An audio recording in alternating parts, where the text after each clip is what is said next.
So, yeah, I took every last dime, $212 million to be exact. And the little condo they got in Smyrna, I paid the HOA on it, just so they remember who holding the purse strings every single month. It wasn't even about the money, you feel me? It was about the principle of the thing. Let me take you back. It all went down at our 10th anniversary party in our house. The one I designed from the studs up, right there in the middle of Buckhead. The air in that place was always so heavy, you know? Like the money in the walls was suffocating. We had everybody there, the Atlanta Society folks, the ones who smile in your face and talk about you the second you turn around. Eleanor, my mother-in-law, she was in her element, floating around in some kind of silk dress that probably cost more than my first car, looking like the queen of everything. She stayed looking at me with this tight little smile, like she just waiting for me to use the wrong fork or something. For 10 years, that's how it was. I was the invisible woman. I was the one who took Holloway Heirlooms, her husband's dusty old antique business, and turned it into a global brand. I'm the one with the Georgia Tech degree, the one who understood the numbers, the logistics, the international markets. Darius, my husband, he was the face, the handsome Holloway heir. He was good at shaking hands and smiling for the cameras. That's it. And for 10 years, I was cool with that. I loved him. Or I thought I did. I thought we was a team. But that night, something was off. The air was colder. Darius was late, which ain't like him when he got a room full of people to impress. I was standing by the big French doors that opened out to the garden, the one I had the landscape architect redo 3 times to get it right. I could feel this hum under my skin, a bad one. Eleanor came gliding over to me, her champagne flute not even moving. She said, "Eleanor, be so proper.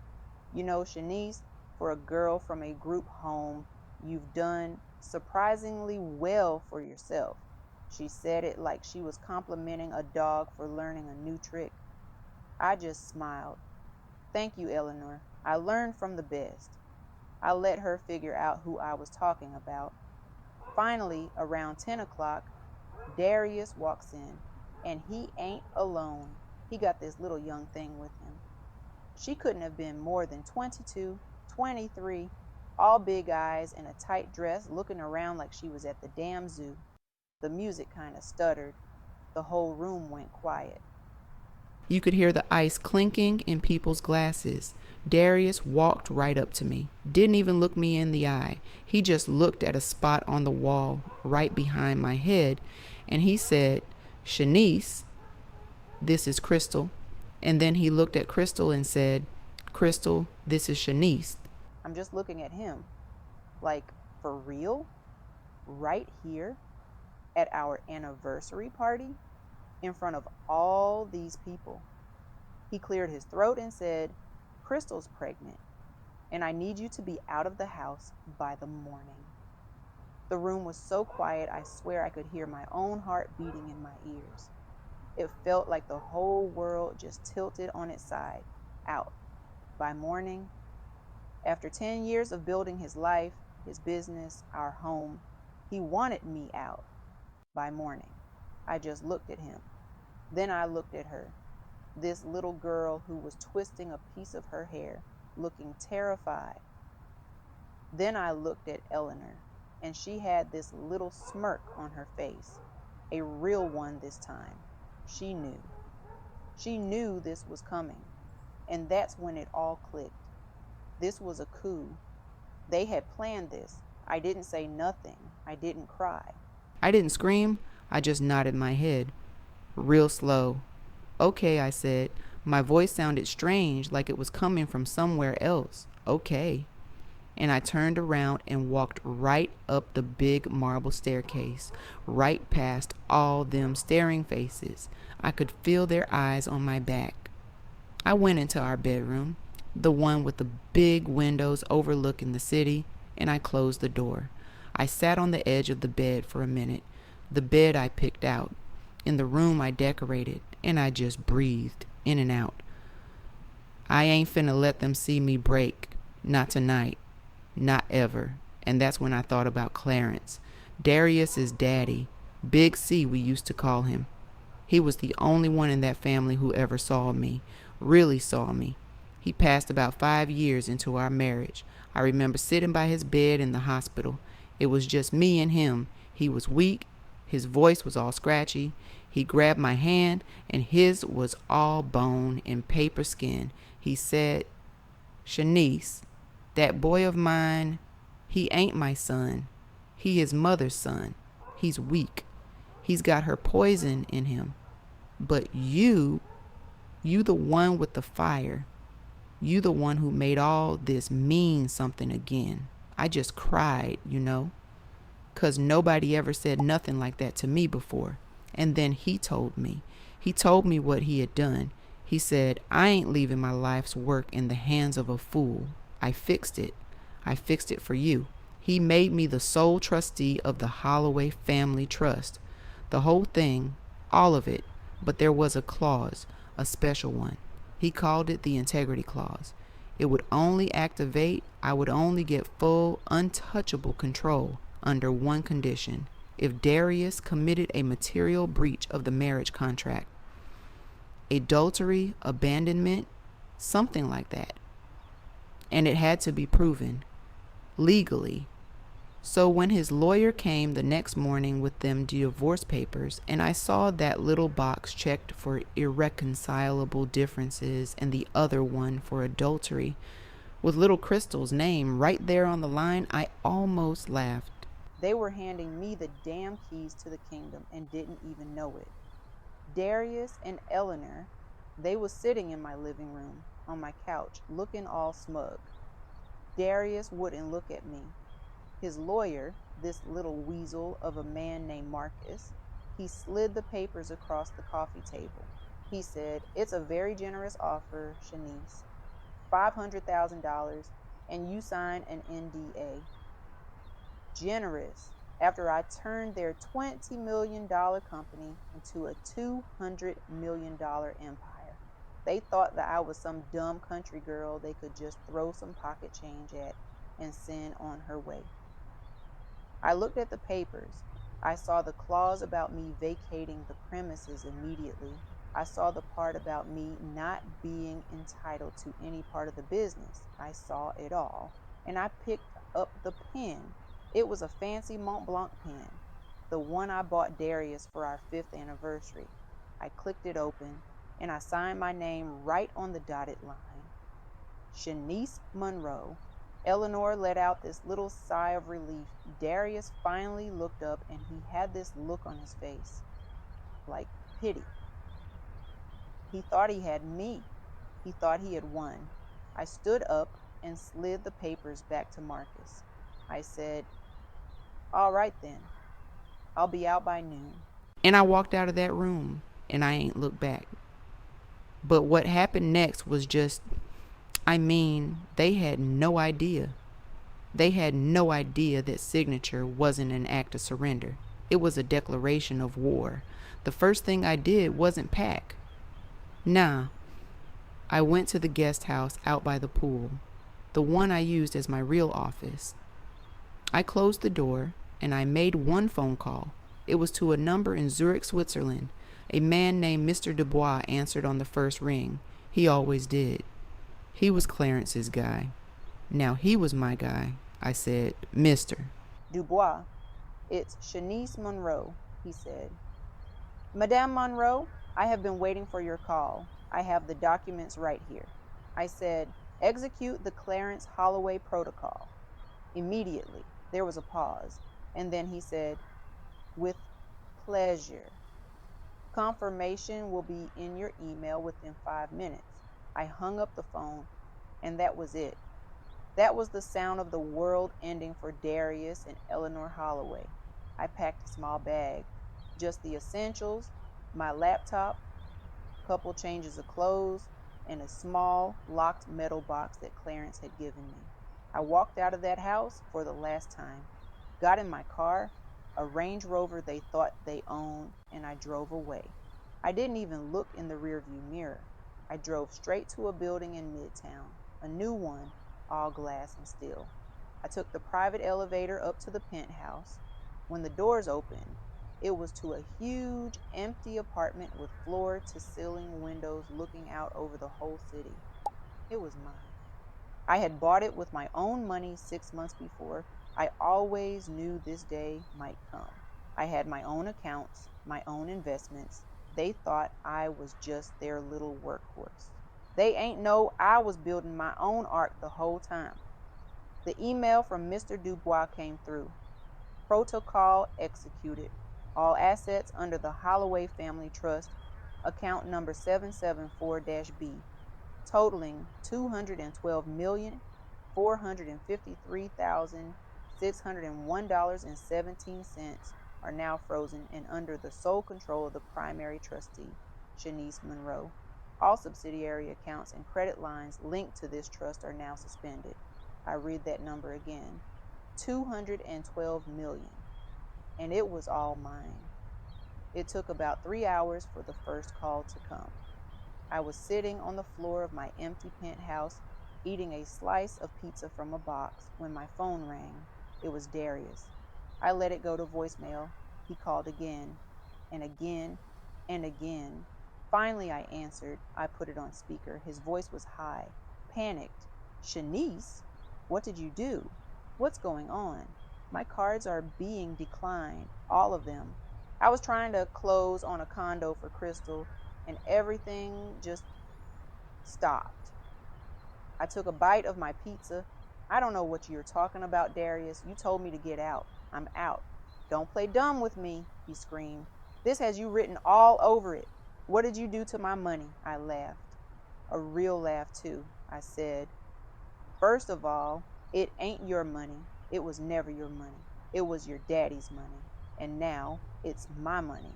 There was just silence on the other end.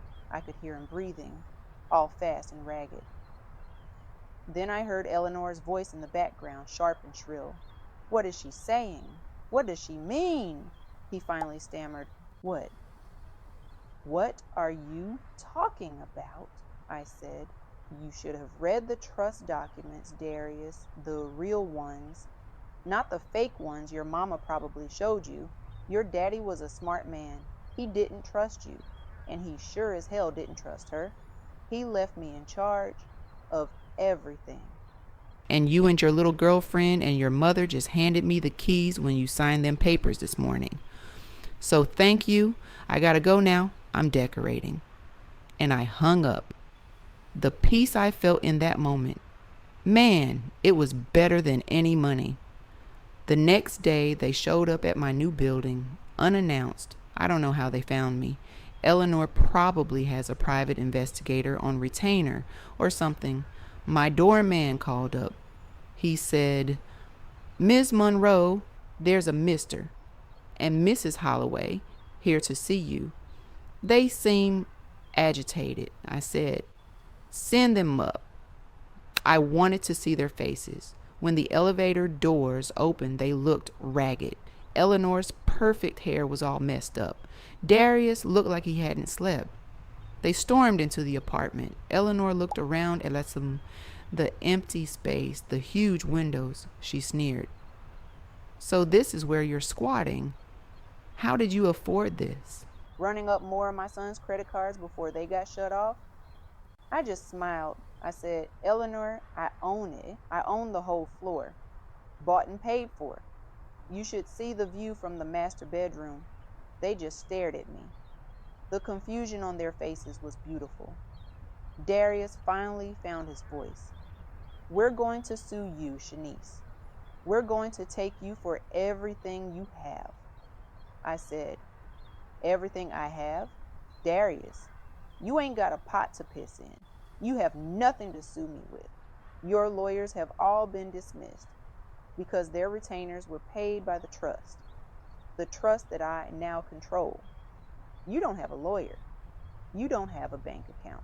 As of this morning, you are officially, and I'm quoting Mr. Dubois here, persons of no financial standing. Eleanor's face went pale. She looked like she was going to be sick. She sputtered, Clarence would never, he would never do this to his own son. Oh, but he would, I said, and he did. In fact, he wanted you to know he did. I walked over to the little metal box I had brought with me. I unlocked it. Inside was a tablet. I turned it on and pressed play. And there was Clarence on the screen. He was in his hospital bed, looking frail, but his eyes were clear. The video was date and time stamped. He looked right into the camera. He said, If you're watching this, son, it means you did exactly what I knew you would do. You let your mother's greed and your own weakness destroy the best thing that ever happened to you. Shanice is the only one I ever trusted with this family's legacy. She earned it. You didn't. The business, the houses, the money, it's all hers now. Every last penny. You and your mother, you're entitled to a monthly stipend, enough to live on, comfortably even, but only if Shanice approves it. She has sole discretion. So I suggest you learn some humility, and I suggest you do it fast. The video ended. Darius just sank to the floor. He just sat there staring at the blank screen. Eleanor, though, she was made of something else. She just got this look in her eye. Pure venom. She pointed a shaky finger at me. You will not get away with this. I swear to you, you will regret this day. I almost felt sorry for them. Almost. The phone call I got after that, chilly. It was from a hospital. Eleanor had had a heart attack. Or, a heart attack. Darius was sobbing on the phone. This is your fault. You did this to her. You're killing my mother. I told him to put the doctor on the phone. The doctor came on, sounded tired. He said, Mrs. Holloway had a panic attack, a severe one. Her blood pressure is high, but her EKG is normal. There's no damage to her heart. She's stable. We'd like to keep her for observation. So, she was faking, or at least exaggerating, trying to guilt me, trying to make me the villain. It was their next move, and it was a smart one. They couldn't fight me legally, so they were going to fight me in the court of public opinion. The next morning, it was everywhere. The blogs, the local news. Jilted wife seizes Holloway fortune, puts matriarch in hospital. They had pictures of me looking angry, pictures of Eleanor looking frail in a hospital bed. They twisted the whole story. They said I was a gold digger, that I had tricked old Clarence on his deathbed, and then they dropped the bomb. They got Crystal to give an interview. She was crying, holding her stomach. She said I had threatened her. She said I told her if she didn't get an abortion, I would make sure her baby was born with nothing, that I would ruin her life. And that was when the tide turned. The public, they ate it up. A pregnant, scared young woman versus the cold, heartless black widow. I started getting threats online. People were picketing outside my building. The pressure was insane. I couldn't even go out to get groceries. For a minute there, I almost buckled. It was too much. The whole city hated me. I was alone in this big empty penthouse, and I just felt tired, down to my bones. But then I thought about Clarence. I thought about the little girl in the group home who promised herself she would never be weak, never be a victim. And I got mad all over again. Nah, they ain't finna win. Not like this. I knew they had one weak link, and her name was Crystal. They thought she was their ace in the hole, but I knew she was just a pawn, a scared kid who was in way over her head. So I found her. It wasn't hard. I still had access to all the financial records. I saw a wire transfer from one of Eleanor's old accounts to Crystal's mother. $100,000. Hush money. I found out where Crystal was staying, a little rented apartment in Sandy Springs. I went there myself. No lawyers, no security, just me. I knocked on the door. She opened it, and when she saw me, she tried to slam it shut. I put my foot in the door. I said, "Crystal, we need to talk. 5 minutes." She was shaking. She let me in. The apartment was small, messy. She wasn't living the high life. She was hiding. I sat on her lumpy couch. I said, "Look, I ain't here to threaten you. I'm here to tell you the truth. They're using you. Darius don't love you. He's a weak man who does what his mama tells him. And his mama, she will throw you away the second you are no longer useful to her." She started crying. "I know," she said. "I know." I said, "They're paying you, right? 100 grand to your mom. What happens when that money runs out? What happens when the baby comes? You think Eleanor Holloway is going to be playing grandma? You think Darius is going to be changing diapers? They're going to lock you out, and they're going to try to take that baby, and you'll have nothing." I let that sink in. Then I opened my briefcase. I slid a piece of paper across the table. It was a bank statement for a trust account. I said, "Or you can tell the truth, and I will set up a trust fund for your child. $1 million. It unlocks on their 18th birthday. And I will give you $50,000 right now to go wherever you want, to start over, away from them, away from all this. You just have to do one thing for me. You have to tell the truth. In public." She looked at the paper. She looked at me. Her tears had stopped. She was thinking. I could see the wheels turning. I knew what she was. She was a survivor, just like me. "Okay," she said, "I'll do it." And that's when I knew I had them. I called a press conference. I booked the biggest ballroom at the Four Seasons in Midtown. I invited every single news outlet in Atlanta. The story was so big, even the national news was sending people. The room was packed, cameras everywhere. The lights were so bright. I walked up to the podium. I had my lawyer with me, a sharp sister named Brenda, who I had on my personal retainer for years. I was calm. I felt powerful. I started by telling them my story, the real story. I didn't raise my voice. I just laid out the facts. I put up the financial reports on a big screen behind me. The company's value when I started is value now. I showed them the projects I led, the deals I closed. The proof was right there in black and white. Darius and Eleanor were in the front row. They had to be. They had to keep up appearances. They looked so smug, so sure of themselves. They thought I was just going to cry and beg for sympathy. Then I played the video of Clarence. The whole room went silent.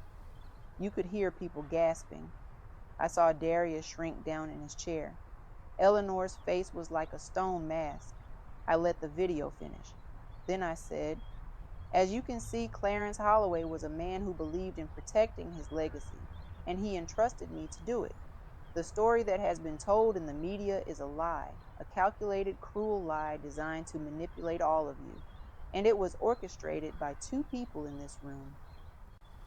I looked right at them, and then I said, "But you don't have to take my word for it. I'd like to introduce you to someone." And Crystal walked out onto the stage. The room erupted. People were shouting questions. Cameras were flashing like crazy. Crystal walked right up to the podium. She was nervous, but she looked determined. She took a deep breath.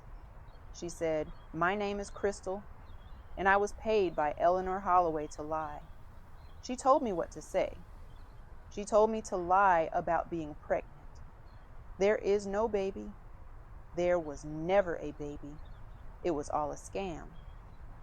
She pulled out her phone. She said, "And I have the proof." And she played the recording. It was Eleanor's voice, clear as a bell. "We just need to make her look crazy," Eleanor was saying. "Say she threatened the baby. Nobody's going to side with a monster who would threaten an unborn child. Play the victim, darling. That's how you win." The recording ended, and there was just stunned silence for a second.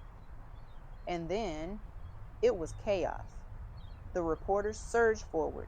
They were all screaming at Darius and Eleanor. Is it true? Did you fake a pregnancy? Did you lie? Darius just sat there, frozen. But Eleanor, she stood up and she tried to run, but the crowd was too thick. Security had to come and escort them out, with cameras and microphones being shoved in their faces the whole way. It was a public execution, and I just stood there and watched. The next day, their lawyers called my lawyer. They were ready to surrender. We met in Brenda's office, a big, fancy office downtown. Darius and Eleanor looked broken, defeated. They sat across the big mahogany table from me. They wouldn't look at me. Brenda laid out the terms. My terms. I said, you will sign over any and all remaining claims to the Holloway's estate. You will issue a public apology for the defamation and libel. In exchange, the trust will provide you with a 2-bedroom condominium in Smyrna, a nice one. And the trust will provide Darius with a job. He will be a sales associate at the Holloway Heirloom showroom in Lenox Mall. He will get a salary, no commission. Eleanor started to say something, but her lawyer put a hand on her arm. They knew they had no choice. They signed everything. A year later, Holloway Heirlooms was no more. I had rebranded the whole company. It was called the Monroe Group now, and it was bigger and more successful than ever. I was in my car one day, driving through downtown, and I saw him, Darius. He was walking on the sidewalk. He looked thin. His suit was cheap. He looked tired, old. I pulled over. I rolled down the window. He looked up and he saw me. There was no anger in his eyes, no hate, just nothing. He looked empty. I reached in my purse and I pulled out a $20 bill. I held it out the window. Here, I said, go get yourself some lunch. He just stared at the money. Then he looked at me. He took it. His fingers brushed against mine, and I just drove away. I never saw him or Eleanor again. And you know what? It wasn't about the revenge. It wasn't about the money. It was about taking back my name, my work, my life. They tried to erase me. They tried to make me invisible. But now my name is on the tallest building in the city.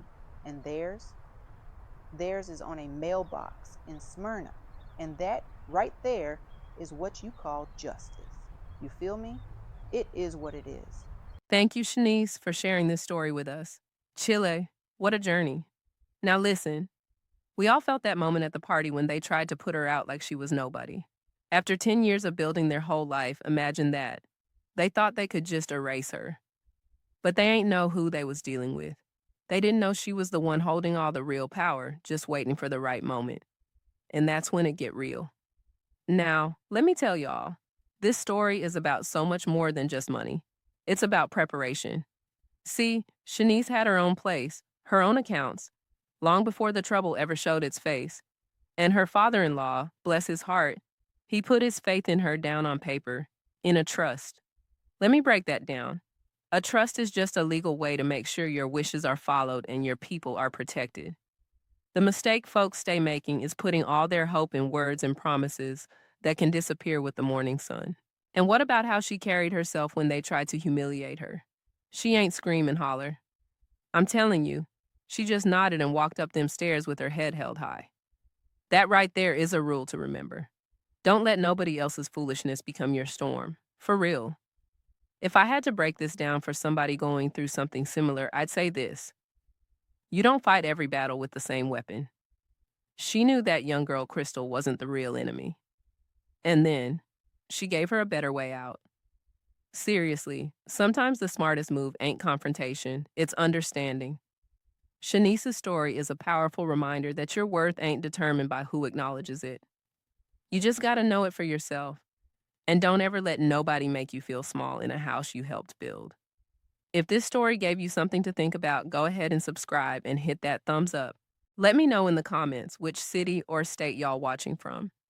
And right now on the screen, you're gonna see other videos from the channel. Click one and let's keep going.